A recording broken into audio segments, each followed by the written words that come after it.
One of the things I like to talk about a lot at our company is we kind of have this motto around our work style, which is high expectations, high trust, high accountability. And so we look to bring in people who can fit this model. And what I mean by this is high expectations. We set the bar really high. High trust is we will not micromanage. We will allow our folks to, we will equip them to do whatever they need to do with the tools and resources they need to be successful, but we'll let them go figure out how to go achieve that goal. If we didn't hit our goal, why? And what can we do better next time? And that process, I think, is really unique for organizations. Welcome to 20-Minute Leaders. Just sit back, relax, and learn from the leaders of today. It's a journey. Each one is different, unique, inspiring. Let's get started. 20-Minute Leaders is a proud supporter of Make-A-Wish Israel and Tech2Peace, and is in proud collaboration with Secret Chord Ventures, J Ventures, Riverside FM, Fusion VC, Birthright Excel, J Impact, Leap, Google for Startups, and Hippo, and in media partnership with CTech. Welcome to 20-Minute Leaders. Today, I'm with Will Robinson, the CEO at Encapture, a high-growth SaaS platform that helps banks automatically extract important information from documents. Launched 20 years ago in Dallas, Texas, Encapture helps companies such as Wells Fargo, Frost Bank, and Truist save time and money by using machine learning to process large amounts of data. Since joining the fast-growing company in 2019, Will has assembled a strong team of individuals that shares his passion for fintech and AI banking, ensuring sustainable growth, achieving innovative excellence, and tripling revenue. He leads Encapture with an emphasis and passion for company culture and setting a high standard of excellence for a team that is constantly learning and excelling. Their user-friendly automation empowers banks to save valuable time and reduce compliance risk by processing documents efficiently and accurately in an easily accessible format. Instead of getting bogged down with quarterly compliance and regulatory audits, they can put a greater focus on delivering an exceptional customer experience and boosting satisfaction. Best of all, no technical expertise is required to utilize and reap the benefits of the Encapture platform thanks to the power of sophisticated machine learning AI. Thank you very, very much for joining me. I'm really excited to talk to you about fintech, AI banking, and Encapture, what you're doing today. And I think we're definitely going to have a lot of fun over these 20 minutes. So again, thank you first for being here. And tell me a little bit about, what do you really care about? What really, moves the needle for you? Yeah, for me personally, I really love building high-performing teams and being part of that. It's really fun to get a big group of people together who are out to set some pretty ambitious goals and then figure out a way to go get it done. And so, a lot of times in my role, there's a lot of talk about hitting certain revenue targets or, being in a certain competitive positioning. But really, for me, what it comes down to is how do we get a big group of people together to rally around the same vision, the same goal, and then run through walls to make it happen. Because as you know, and as many of these listeners know, building a company is hard, and it takes a lot of work, and it takes some luck. And there are days that more things seem to go wrong than right, but having the right team and having people kind of achieve something greater than they think they can do on their own is really what gets me motivated. I love it. Wonderful. Well, tell me a little bit about your entrance with fintech and AI banking. Where did that start? What does that even mean for you? Yeah, it's kind of funny. I started in banking. I was a finance econ grad coming out of college, and went and worked on Wall Street right out of school, and so really got exposed to the financial community kind of pretty quickly right out of school, but started off as an investment banker, and worked after that worked for a big private equity firm that invested in software companies, and that's where I fell in love with the software space. I felt like as a young person, for the rest of my career, software would be disrupting the world, and I'm really fortunate to be here at Encapture, where we're building great software to help financial institutions streamline their back office operations. So that was my kind of entry to it. I'm not a I'm not a technical founder or leader. I've got great folks who do that. I come at this more from kind of being in the industry and being more on the kind of the operator side of it. So been a fun journey. It definitely sounds like it. So coming from within the industry, how does software meet the banking and financial industry? From a very grounded perspective. How tangibly? How is it? How do you identify the different potential possibilities? And what did you identify within Encapture that led to your conviction that what you're doing now is really solving a significant need for the banking industry? Yeah, Michael, I think you hit it on the head. You have to start with a problem, and if you can't find a clear problem that's a big problem to solve, I think you're always going to struggle with product market fit. And so for us, that problem is around within banks. They are collecting a lot of paperwork across a lot of different workflows and a lot of different departments. And there's a lot of data trapped in those documents that is critical for them to open a new checking account or process a loan or report data to the proper regulatory authorities. And every day banks are struggling to handle all the incoming documents. And so where Encapture sits is we have machine learning that can make it easy to read the documents, and we can identify the important data within the documents and extract it automatically so that people don't have to sit there and manually enter data or do manual stare and compare across all these different workflows. So it's a really, really powerful platform. It solves a lot of different pain points. And I think if anything, we've had to be disciplined when we walk up and we talk to a prospective banking customer. There's like 30, 40 different things we can do for them. So really nailing what those problem is most important to them.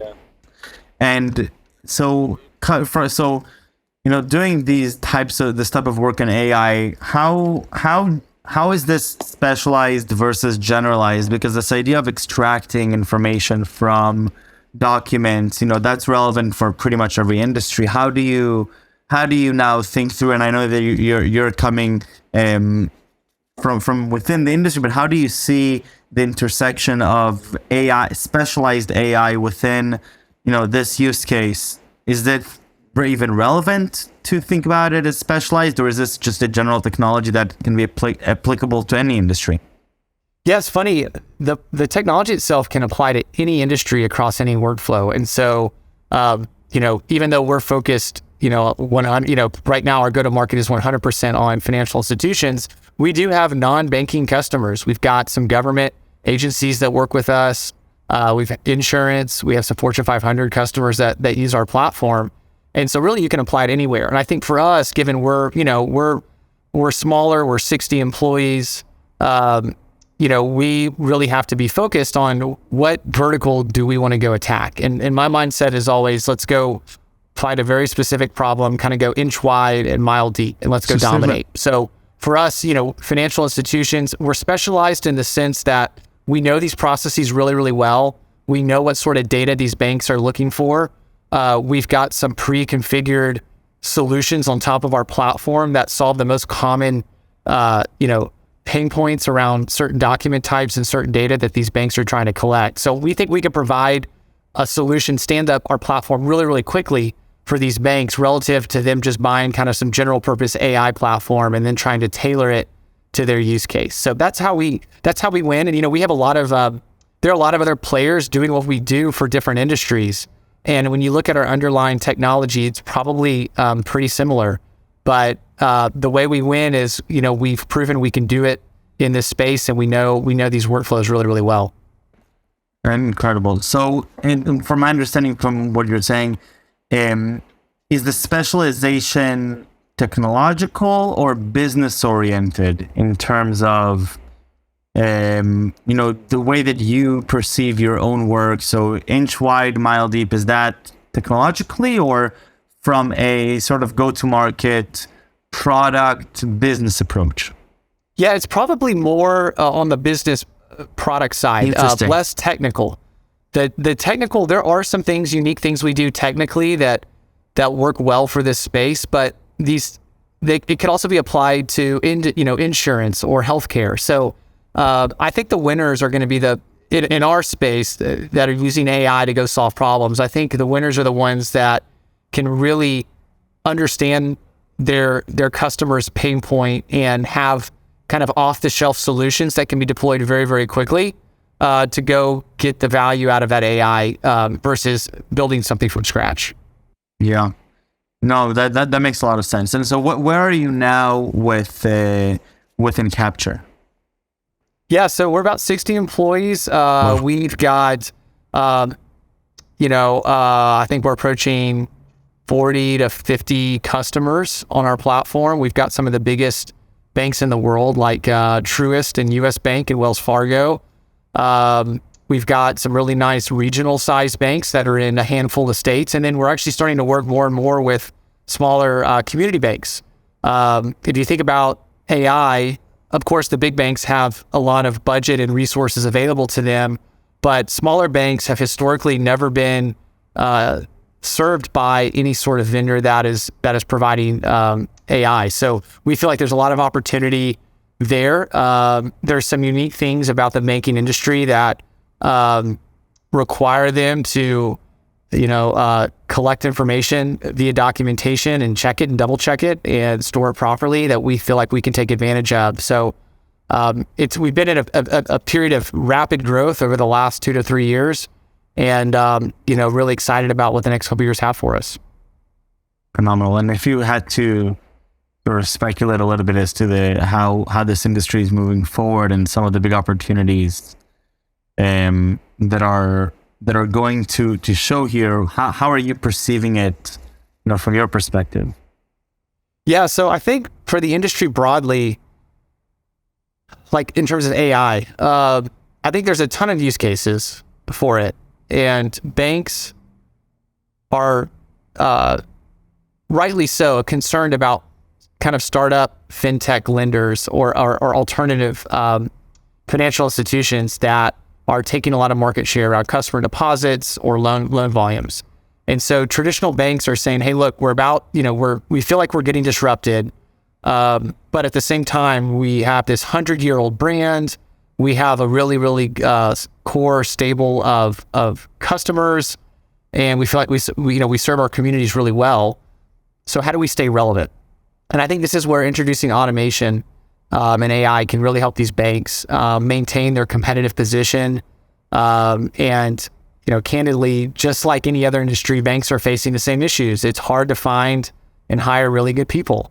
And when you have great folks, you want to equip them with all the tools they need to be highly successful in their role. And this is something, AI is a very practical, believe it or not, the type of AI that we do is very practical. It can be deployed without a lot of expertise. And so we feel like there's going to be continued adoption of automation technologies over the next several years.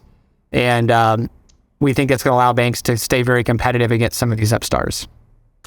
So going back to building high-performing teams, that's a topic I'm also personally very curious about. And so share with me a little about some of your personal stories and understandings as to what it takes to build a high-performing team. What does that even mean? How do you even measure whether a team is high-performing or not?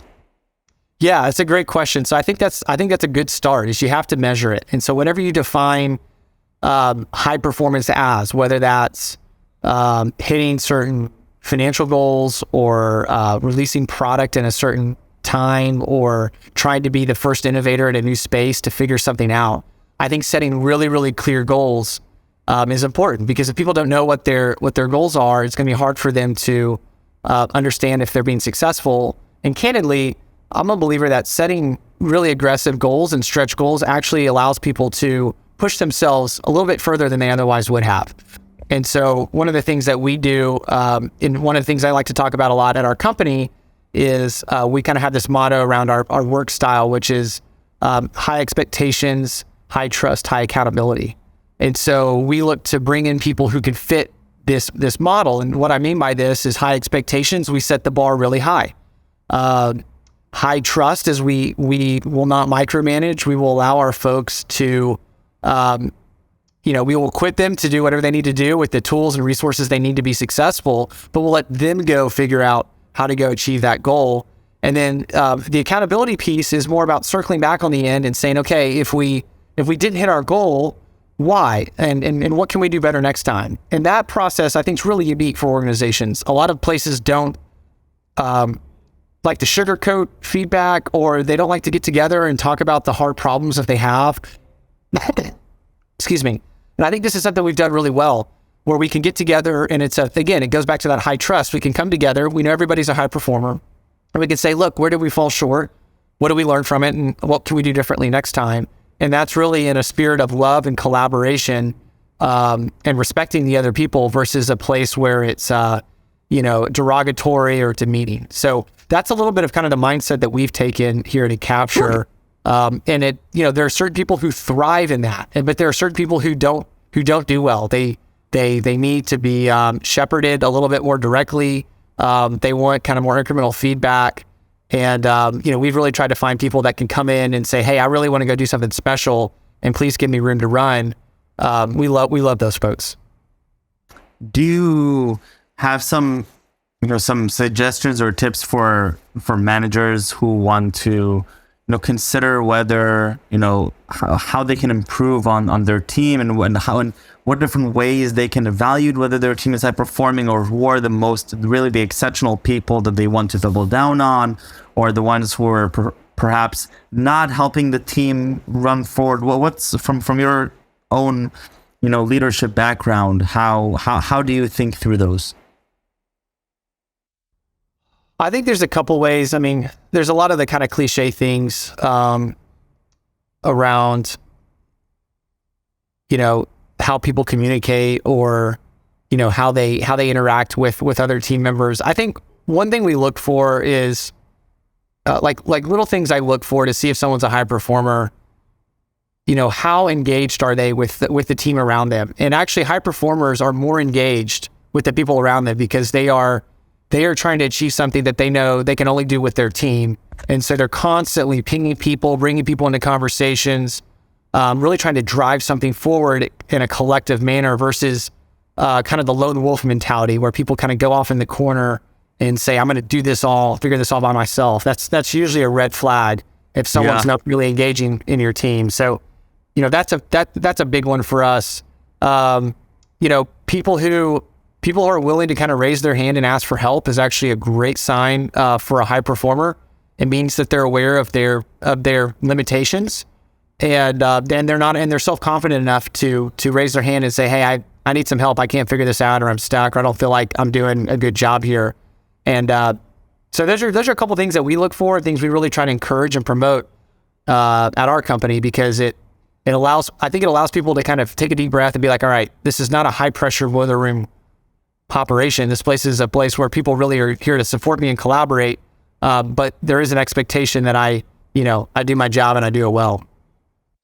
And what do you personally get the most fulfillment from, as a leader? Where does your own enjoyment and fulfillment comes? Because I gather that it's, partially very, definitely curious about the problem space and excited about the solutions you're bringing to the market, but it also sounds very much a team-oriented approach. Where is your own joy and excitement coming from? Yeah, I think it's kind of what I talked about at the beginning around, I like seeing my people succeed. It's really fun, and it's really fun to see. We have a lot of more junior folks at our company who are just starting out their professional careers, and it's really fun to see them grow and mature, to see them, maybe achieve things or handle situations that they otherwise wouldn't think they could. And whether it's putting a person in front of a customer, or having them solve a difficult problem in an implementation, or having a young sales guy kind of step up and take on, some bigger accounts, bigger opportunities. I take a lot of joy when people personally can kind of go achieve their professional dreams.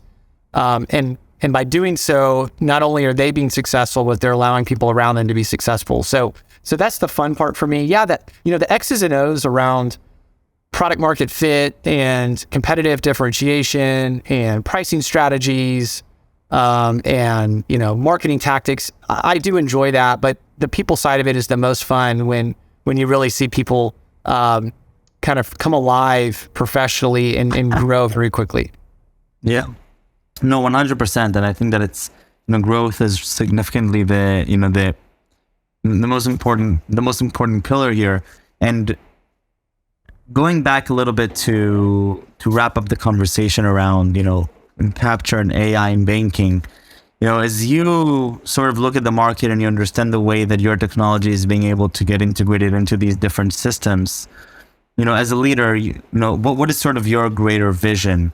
So you mentioned, your different vertical focuses, different impact on different industries. You're coming from your own background. How do you envision the vision for Encapture in the market? Yeah, I think our goal is to become kind of the preeminent AI provider for financial institutions in our space. The AI that we provide is around processing documents and extracting data. So, we're not going to sit here and try to go invent the next coolest chatbot for banks to engage with their borrowers. That's not the type of AI we do. But I think for our space, we want to, there's 5,000 banks out there, and wow, we have 40 of them. So there's a lot of opportunity, and we've got a great track record of doing this. And we provide a lot of value to the customers and banks who work with us today. And so, I want us to be kind of known as the premier player here. And candidly, once we do that, there's an opportunity to move into other industries, as we talked about earlier. So that's kind of the big vision for what we're trying to do. And, it's not just me. We've got a great team here that's going to make it happen. Wonderful. Well, I'm really excited to continue sharing from the side. Thank you very much for your time and for the energy for doing this. I really, really appreciate it. Wishing you best of luck with Encapture, and I'm excited to share this story. So thank you. Awesome. Thanks, Michael, for having me. I appreciate it. Thank you.